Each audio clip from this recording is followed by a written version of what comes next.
हजूर ने जन्नत को खींचा, माँ के कदमों में लाके रख दिया। लेकिन माओ की भी जिम्मेदारी है संभल के पैर उठाना। महबूब ने तेरे तलवों के नीचे जन्नत रखी है, एक एक कदम संभाल के चलना। तेरे कदमों के नीचे महबूब ने जन्नत रख दी है। बाजार में नजरें झुका के चलना, तेरे कदमों के नीचे जन्नत है। हया का सौदा ना करना, इसकी हिफाजत करना, तेरे कदमों के नीचे जन्नत है। अपनी इज्जत को बेचना नहीं है, तेरे कदमों के नीचे जन्नत है। तू ऐसी बन जा कि लोग तुझे चलता फिरता देख के कहें महबूब ने तलवे के नीचे जन्नत बताई है, मुझे तो इसके वजूद में जन्नत नजर आ रही है। माओ को ऐसे उसूल से जिंदगी गुजारनी चाहिए कि वो चलती फिरती जन्नत का नक्शा नजर आने लग जाए। महबूब ने इज्जत बख्शी, आज हर शख्स माँ का एहतराम करता है। फिर दो रिश्ते और बचे औरत के, एक रिश्ते में बेटी, दूसरे रिश्ते में बीवी। ये रिश्ते बने, फिर रब ने इन रिश्तों को कितनी इज्जतें अता की। गौर कीजिएगा, कल मैंने इस पे भी गुफ्तगू की थी कि बाप बेटी को कत्ल करता था, देखना नहीं चाहता था। फिर रब ने वो इज्जतें बख्शी कि जो बाप बेटी को कत्ल करने पे फख्र करता था, आज उसके लिए मजदूरी करने पे फख्र करता है। आज उसके लिए बोझ उठाने को फख्र समझता है। आज उसके लिए मुसीबतें बर्दाश्त करने को बाप फख्र कहता है। आज न मुआशरा अभी भी बिगड़ा हुआ है। आज भी कुछ ऐसे कई गुजरे लोग हैं जिनकी नजर में आज भी बेटियां बोझ हैं। खुदा की कसम, कई बेटियों को इसलिए तलाक हो जाती है कि उनके शिकम से बेटा पैदा नहीं हुआ। मैं आपको आगाह करना चाहता हूं, ओ भाई, दुनिया से लड़ जाना, अपने खुदा से ना लड़ना, अपने खुदा से न लड़ना। इसलिए कि बेटी का आना या बेटे का आना न ये तेरे इख्तियार में है, न ये तेरी बीवी के इख्तियार में है, ये तो करीम रब के इख्तियार में है। अल्लाह जिसे चाहता है बेटी अता करता है, जिसे चाहता बेटे अता फरमाता है, और वो नहीं चाहता तो फिर कुछ भी नहीं देता है। इसमें किसी की जिम्मेदारी क्या है? क्यों किसी को बोझ इस बात का दिया जाता है कि तू मनहूस है, तेरे शिकम से बेटी बेटी आ रही है। ओ भाई, कान खोल के ये बात भी सुन लो, अगर बेटियां बोझ होती तो रब महबूब के आंगन में 4 बेटियों जैसे फूल न खिलाता। 4 बेटियां देख के महबूब के आंगन में रब ने ऐलान कर दिया, बेटे नेमत होते हैं, बेटियां खुदा की रहमत हुआ करती है, रहमत होती है। और बेटियां खुदा की कसम तारीख पढ़ें, मैं तो खुल के कहता हूं और आज फिर कह रहा हूं आपसे, खुदा जाने मेरी जिंदगी में आपसे मुलाकात हो ना हो, लेकिन जिंदा रहूं तो नसीहत समझना, मर जाऊं तो वसीयत समझना।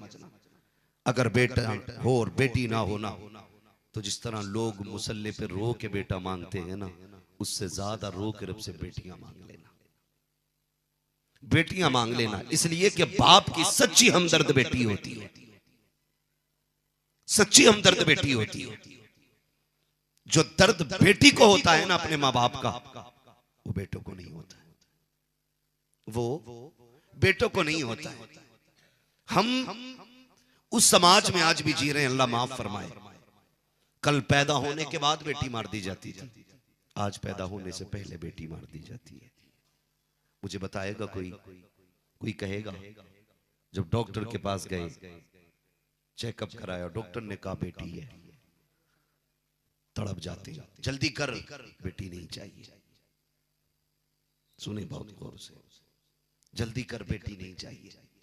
और ये कहने के बाद डॉक्टर जब ये कहता है ना कि बच्ची के सारे आज़ा बन चुके, इसको दवाई के जरिए खत्म नहीं किया जा सकता, इसके आज़ा काट काट के निकाले जाएंगे, उस पे भी जालिम राजी हो जाते।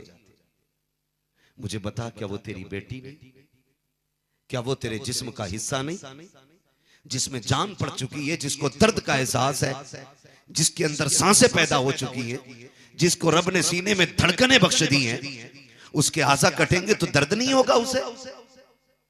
सिर्फ इसलिए कि तुम देख नहीं पा रहे हो, इसलिए तुम्हें उसके दर्द का एहसास नहीं?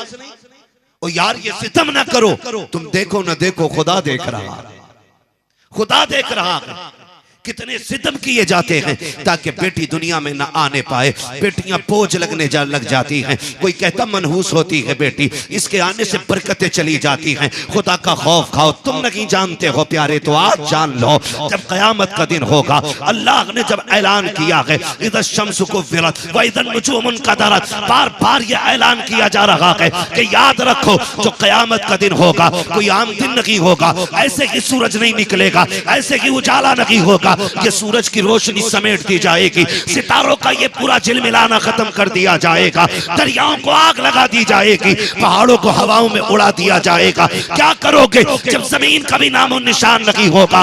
उस वक्त में रब इन बच्चियों को खड़ा करके कहेगा, कुरान कहता है वइदल मौऊदतु सुइलत बिअय्यि ज़ंबिन क़ुतिलत। अल्लाह पूछेगा बता तुझे किस जुर्म के बदले कत्ल किया गया था, तेरा कसूर क्या था? उस वक्त में जब बेटियां उंगली उठा के तेरी तरफ कहेंगी तो बता किधर मुंह लेके जाएगा, कहां जाके आखिरत में जाकर के पनाह मांगेगा। और याद रखना रब जालिम की तरफ नहीं होगा, रब मजलूम की तरफ होगा, यानी कि रब बाप की तरफ नहीं, रब बेटी की तरफ होगा।